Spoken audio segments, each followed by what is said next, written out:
Ndili wang'ono mayi yanga ankandiuza zoti ndikuyenera kumapita ku sukulu, ndipo kamba koopa ndinayamba kupita ku sukulu tsiku lina lililonse. Koma chenicheni chomwe ndinkapitira ku sukulu sindinkadziwa, koma izi ndinkachita kamba kuti ndinkaopa mayi yangawo.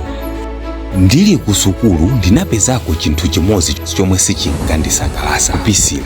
Amati ndayeneka kukhala nditapisira nthawi yonse yomwe ndili pa sukulupa, ndipo kamba koopa aphunzitsiwo ndimapisira posadziwa chifukwa chenicheni chomwe ndimapisirira. Nditakula ndinakondana ndi mnzanga ndipo timagwirizana zoti tizikhalira limodzi, koma mnzangayo anandiwuza kuti sizingatheke kuti titengane ndi kumakasungana pokhapokha kwathu kwa ine apite kwawo ndipo tikaonekere.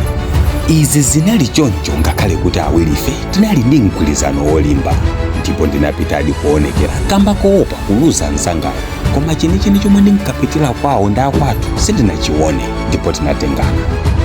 Ndili pa banja, mkazi wanga anandiwuza kuti ndikuyeneka ndikasake maganyu popeza kuti tikuvutika, ndipo zinatenodi kamba koopa kuti ndiluza banja. Koma mmutu mwangamu simandibalalisa chifukwa chenicheni chomwe ndinkakasakira iye ali chikhalire ndi pakhomo sindinachidziwe.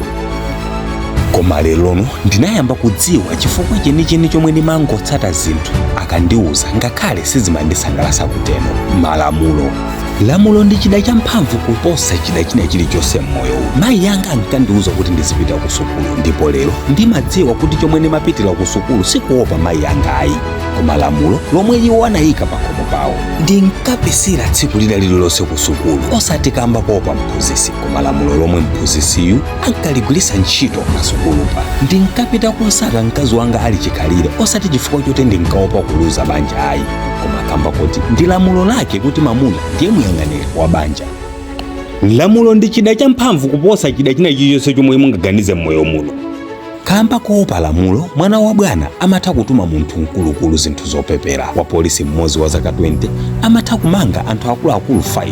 Kamba koopa lamulo umatha kupanga zinthu zomwe sukanapanga. Koma pa chilungamo chake sikuti ndi malamulo onse omwe ali olondola ngakhale tikuwatsata. Ena ndi abodza, opweteka, ena ndi opepera kumene. Ndipo ndikuwuzani ena mwa malamulo ake. Koma ndisanapitirire ndimafuna ndimve kaye inu anzanga oonera kuti ndi malamulo ati omwe mwakumana nawopo kapena omwe mukuwatsata pakadali pano omwe simumawamvetsa bwinobwino. Siyani komenti m'munsimu kuti timve kaye za inu.